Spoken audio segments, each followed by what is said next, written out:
I couldn't take my shampoo bottles on the plane, and there's nothing you can do about it. I said, yes, there is. I'll just shave my head. I no longer need shampoo. Okay, so we want to move from stiffness to flexibility. The next thought that I'd like to see us change, that the Tao taught me so much, was living by interfering, to shift that to living by not interfering. Do you know that every one of your children have the anchor of the universe located within them? And that Khalil Gibran, this is a paraphrase, he said, your children are not your children. They are the products of life's longing for itself. They come through you, but not for you. They're not there for you. So what are you doing interfering in their lives?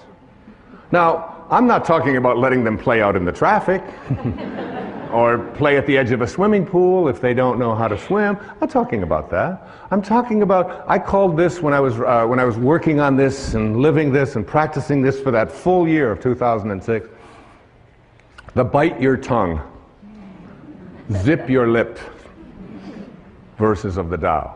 Verse 29 of the Tao. Do you think you can take over the universe and improve it? I do not believe it can be done.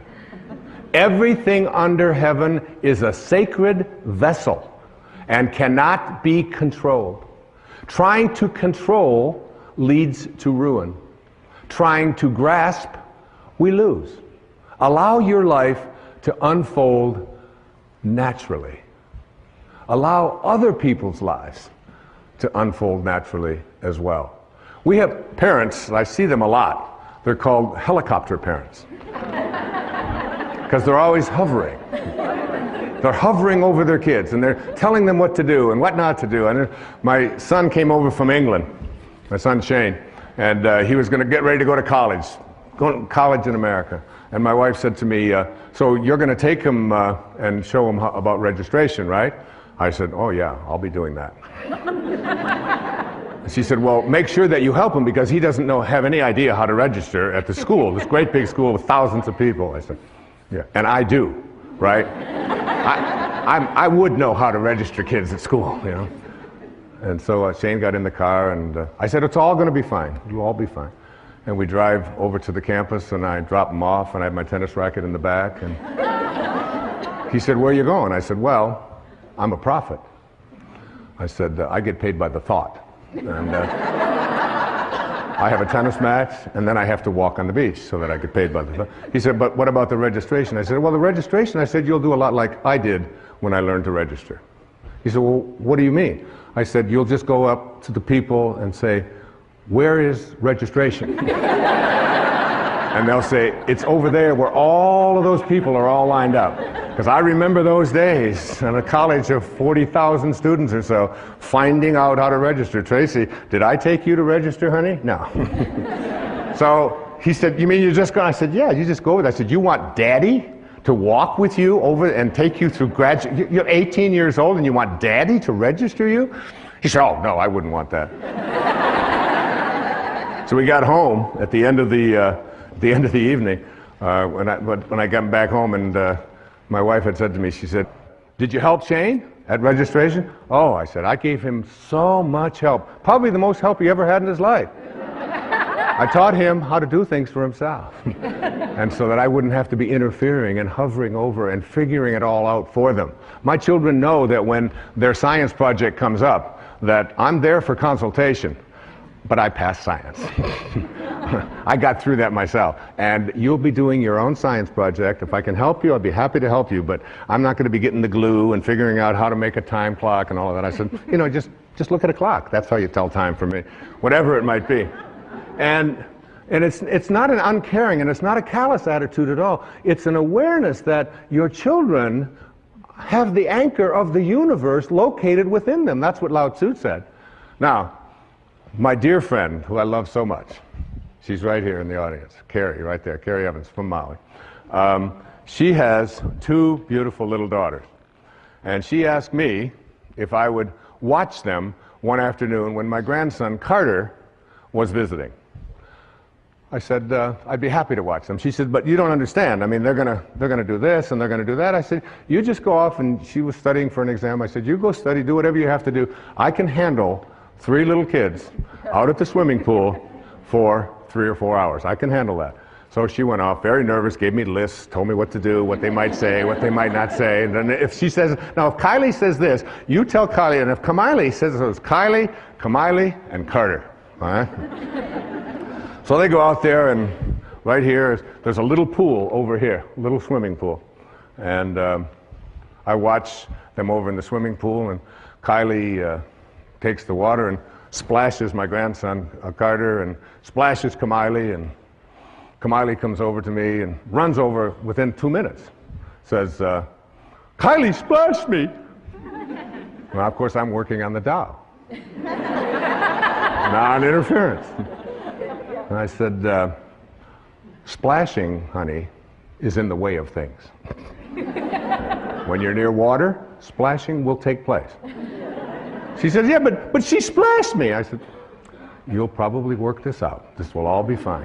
And she stood there for the longest time with her little lip and so on, and finally she realized she wasn't getting anywhere with me. She went back. Before you know it, one of them had taken, now Kylie and Kamiley are teaming up against Carter. And they pushed him under or whatever. Now one of them is 5, and one of them is 4, and one of them is 7 or 8. And Carter comes running over as fast as he can, runs over. He calls me Bampa. I'm Grandpa. Bampa. Bampa, Bampa, Miley pushed me under the water. I said, Carter, I'm a Taoist master.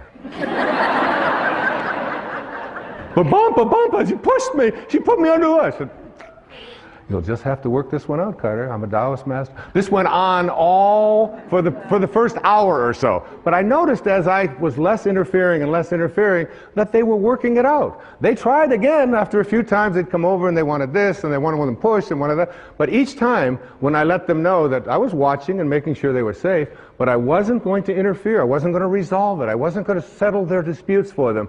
I wasn't going to be a helicopter parent, even for an afternoon. And the way that it resolved itself was they had the anchor of the universe within them. They have a nature. They know what to do. One of my favorite things always to say to my children when there's a conflict is, you know what the right thing to do is. What do you think? You know. You have it in your heart. You are a divine being. They all know that. I've said those words to them over and over again. You'll figure it out. You'll work it out. Not I'm going to interfere. I'm going to tell them what to do. You can practice this so many places, so many ways in your life, particularly as parents, even in business. It's very important in businesses to allow the people to say at the end of the day, right out of the Tao, oh, we did that ourselves. We did it ourselves. In the Tao it says, there's a time for everything, and everything in its time. There's a time for everything. Listen to this. There's a time for being ahead, and a time for being at peace. There's a time for being in motion, and a time for being at rest. There's a time for being vigorous, and a time for being exhausted. And in the Bible, to everything there is a season, a time for every purpose under the sun. I practice, this was so helpful to me, particularly as I do my yoga practice. In my yoga practice, it's there are some very exhausting postures. I do this Bikram hot yoga, all right? So it's 105 or between 105 and 110 for 90 minutes. And there's one that I used to hate. It's called triangle, you know? And so you put your foot out here, and then you do this, and then you get yourself up, and you go all the way down, and you get yourself in balance, like here. So you balance, and you take your arms out here, and then you take these like this, and it's 105 degrees in there. You take one, and you're looking up here at your arm, and you look, and you look, and you look, and then you bring it back, and it lasts a full minute. And I used to just wait for that minute to be over. Oh, like that. When are they going to bring me out of this posture? It was so exhausting. I started practicing what the Tao teaches. And I remember there's a time for being exhausted. There's a time for that. And as I practiced that, I said, and there's a time for being at rest. And it's coming. Hopefully soon. But in your life, there's an awareness that there is a time for all the things that go on that you think shouldn't be happening. In the Tao it says that hidden in all misfortune is good fortune. Hidden in the misfortune that you have is good fortune, because no storm can last forever. Even nature cannot create a storm that lasts forever. Ultimately, hidden within every storm is calmness. Hidden within every flood is drought and dryness. Hidden within all of the storms of your life is the peace that you desire.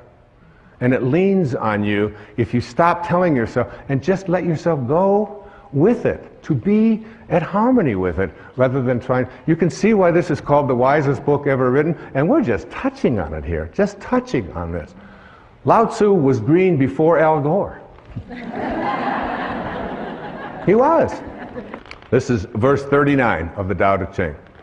When man interferes with the Tao, the sky becomes filthy, the earth becomes depleted, the equilibrium crumbles, creatures become extinct, therefore nobility is rooted in humility.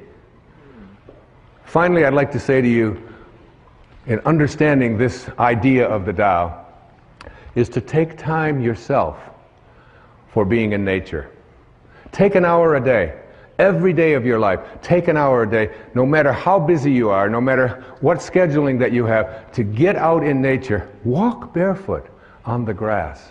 Walk barefoot. It's one of the great ways to overcome an inability to sleep at night. Just go out when you can't sleep and just walk on the grass, walk on the earth, and reconnect yourself. Now, go out and be with the tree and look at what you can learn from nature. Look at these trees. Look at these animals. You can study. Look at that. You can study a flower like that is so magnificent as it's unfolding. That's an actual photograph of this thing growing and unfolding there. Be with that. You have much to learn from nature, from water, from the sky, from the winds, from the trees, from the birds. The more you do it, the more you see yourself in all of them. The more you'll feel yourself as a connected being, living the Tao.